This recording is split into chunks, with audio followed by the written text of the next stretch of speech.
One of my favorite personal finance books of all time is The Wealthy Barber by Dave Chilton. It was first published back in 1989, but lucky for us, Dave just released an updated version that I just finished reading. So in this video, I want to share one key takeaway from each chapter. I really think this is a book every single Canadian should read, no matter where you are in life. So if you'd like to grab your own copy, or maybe pick one up for someone as a gift, I'll put a link down below.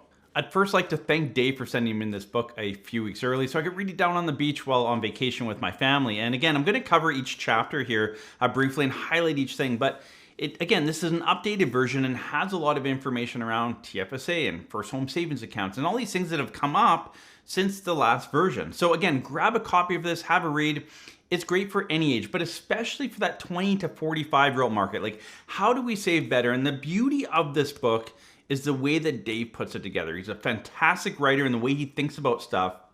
And it's written as a story. So it's an educational, financial educational piece written as a story. So it's really easy to read, to understand, to grasp, and you can kind of put yourself into the book itself. So again, make sure you grab your copy and educate yourself. You may have people in your life that could use a copy of this. So grab that for them maybe for Christmas time this year. What stood out to me in chapter 1 was the idea of be creative with business ideas. And a lot of us in Canada here, we run small businesses. And there's an example in this book in chapter 1 about being creative around being a landscape architect and basically redesigning people's landscapes, pitching that to them, and then going out and hiring the firms and basically being that middle person. So again, it wasn't really an industry that was out there at that time, but in this example in the book, they were able to make about $12,000 in the summertime. But my point out of that I got is we need to be creative in the ideas that we come up with. Again, I always say I have 4 young kids, and I rarely ask them what they want to be when they're older, because the reality is probably 3 or 4 of them, what they're going to be as adults, that job may not even exist today. So again, be creative, be forward thinking with the ideas and concepts and jobs that you may create for yourself. Chapter 2 is have a financial mentor. We all need someone in our life to look up to bounce ideas off of, and really make sure that we're held accountable. And in this book, it talks about Roy, who's one of the main characters. He had Mr. White, and Mr. White was his accountability partner. So even, the person that everyone looked up to, even he had a mentor.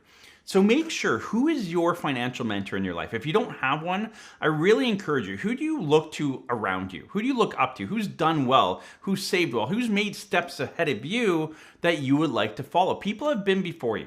So again, find that financial mentor in your life that you can really lean into going forward to help you get in a better position and just bounce ideas off of when they come up. Chapter 3 on page 27, it talks about how financial planning doesn't have to be complex. And I know our industry, we're great at using big fancy words that confuse the client. And I do my best here to really simplify it and bring it down to a basic level. And I think more financial planners need to do that. But when we talk about financial planning in the accumulation phase, so let's say from age 18 all the way up until retirement, this is years where you just need to save, keep stuff simple. And a lot of times we overcomplicate it.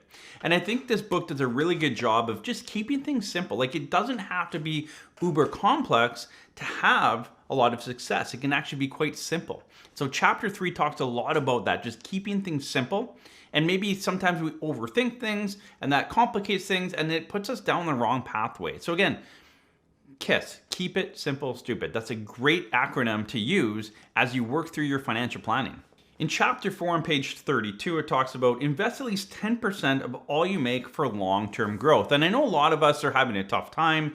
Where do we get that 10% from? Like groceries and mortgages, everything's way more expensive nowadays than it ever was. And again, this book does a great job talking about that and talking through it. And how do we actually get to this point of enjoying today, but saving for the future? And chapter 4 really digs into that and talks to you about not just, go save 10%. Well, it's easy to say it, but how do you actually do it? And it really talks through, again, it uses real life examples, walks through a story of how you're able to do that and how you're able to kind of carve out that savings for future you, to put you in a better financial position, because so many of us are not saving anything or saving very little for our future self.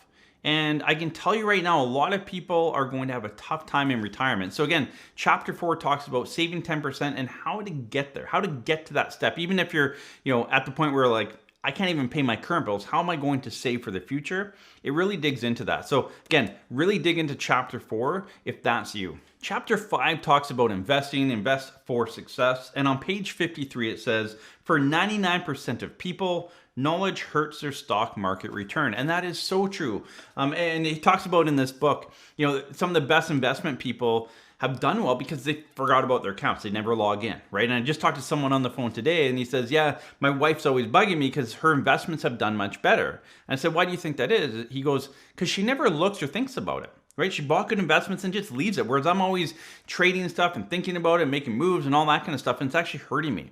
And again, this book, chapter 5, talks about that a lot, is sometimes too much knowledge is not power. It's actually the opposite and actually hurts us as we walk through our investment landscape. Chapter 6 really digs into the importance of starting early. And I know if you're watching this and you're in your 50s and 60s, maybe it's too late. But again, that's why this book is so good for that younger generation as well. And start saving early. And it goes through a story on page 76 or 75 and 76 of the book. Talks about 35-year-old twins. And one starts saving now and one waits a little bit longer. And the impact that it has on waiting those few years. So make sure you check out that story, page 75 through 76. But really, the concept is, what's better? And it's time in the market, not timing of the market. And so often we try and time the market with our investments and when's the best time to get in and get out. And trust me, I talk to all of you on a daily basis. This is top of mind for so many of you. As you work through, and especially for younger people in 20s, 30s, 40s that are still in the accumulation phase, just keep that in mind. It's timing in the market, not timing of the market. You will never time the market perfectly. Again, the best time to save is yesterday. The second best time is right now.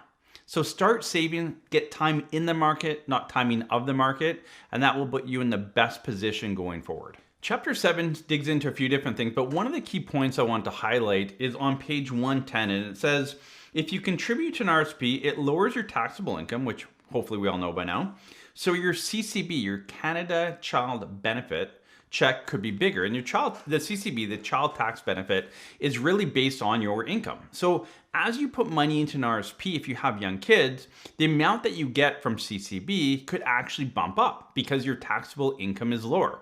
So that's when you look at financial planning in the accumulation phase and using RRSPs. All of these things. So yes, you may be getting a tax refund. And that's what chapter 7 is talking about is, yes, when you put money into an RRSP, you're going to get a tax refund, which is obviously beneficial. But there could be some side benefits like the CCB. You're actually going to get more. So if you have young kids, the Canada Child Benefit is something that you may receive depending on your income. But the lower your income, the more that benefit is. So again, put money into an RRSP, you'll have a lower taxable income, which means you're going to get more in CCB benefit. In chapter 8, Dave talks about housing and how housing affordability is so tough for younger people and all of that. But they talk about applying for a mortgage and affordability. And on page 132 to 133, it says, Sherger argues that just because you can afford the mortgage payment doesn't mean you can afford the home. You have to buy at a price point that allows you to not only handle all your bills each month, including house-related bills, but also leaves enough money left over to save to levels Roy has taught us and still have a little fun.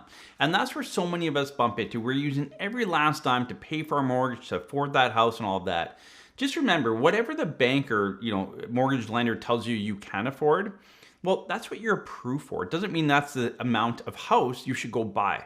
Right? You have other bills, other costs along the way, and you can get into a really bad, debt or bad hole by going with the most mortgage you can get approved for. So just be aware, whatever you're approved for, it doesn't mean that's your affordability when going to shop for a home. Chapter 9 is called Saving Savvy, and it really digs into being a savvy saver, but also being a savvy investor and just financial overall. And on page 163, it talks about high interest debt and the reason you need to pay off your high interest debt. There's no point carrying that before starting to save or anything else. So only a fool would carry a credit card balance paying 21% on the debt while having the needed money to pay sitting in the bank account. And I see this so often. I see people with, $5,000 sitting in their bank account and they have a credit card with $3,000. And they said, well, I want to keep $5,000 just in case something comes up. But they're earning zero or basically zero on that. And they're paying 21% on their credit card. Pay off your credit card. If you have an absolute emergency and you need that money, then you Worst case, you use a credit card again, but it gives you time to save up and you're not paying 21% on your debt. So if you're sitting here watching this video with any type of credit card debt or any debt, 8, 10% or more, make sure you're paying that off before you start putting money into savings or high interest savings or something like that. Like, get rid of that debt that is super costly and it starts compounding on itself very, very quickly, especially at 21, 25% on credit cards. So if you have high interest debt, that needs to be a priority before you start saving or doing anything else. Chapter 10 really digs into wills and the importance of having a will. And for so many of you, you're sitting with a will. About 50% of Canadians currently do not have a will. And you might be a younger single person saying, I don't really need a will. Well, I encourage everyone to get it no matter what age or stage of life. And remember, if you go through a divorce or a big change in life, that probably means you need to get your will redone. Your last one may be void or it may not line up with your wishes. It's also good to review your will every few years to make sure, like, is my executor still alive even? I see so many older people where their executor is not even alive anymore. So again, sit down, review your will. You may need to update it. You may need to make massive changes to it. Maybe you've had a divorce. Maybe you've had someone pass away, a beneficiary pass away. Maybe you've had more kids or grandkids, or maybe you've just had kids or grandkids. There's so many things that can happen in life. So make sure A, that you have a will, and B, that it's updated along the way. And chapter 11, titled Graduation, the one part I want to hit on here is when it talks about disability insurance. And so many people, they focus on life insurance, which is great, but disability insurance protects your income, especially for younger people. And I want to read this because I've talked about this since I've been in the industry day one, about 20 years ago. This was always taught to us. It's like, how do you talk to clients about disability insurance? And this hits home because Dave puts it the exact same way. If a machine in your basement churns out tens of thousands of toonies a year, would you insure it against breakdown? Well, of course you would. Especially if you knew there's a 25% chance that it would quit on you for an extended period of time. And that's the reality. There's a 25%, roughly 25% chance that you will claim a disability throughout your career. So again, your career, your ability to earn income has a huge value to it. Has that been insured? And again, the book talks about how to insure it, how to look at group disability plans and the gaps that are often there. So again, if you don't already have a copy of this book, I'll leave the link below. Grab your copy. It's a great read. I am not a big reader all the time, especially on vacation. I like to just chill out. I plowed through this book in a day, and my wife was looking at me like, you never read like that. Like, this is such a good book. It's easy to read. There's a ton of good information in here. So go grab your copy today. We'll see you in the next video.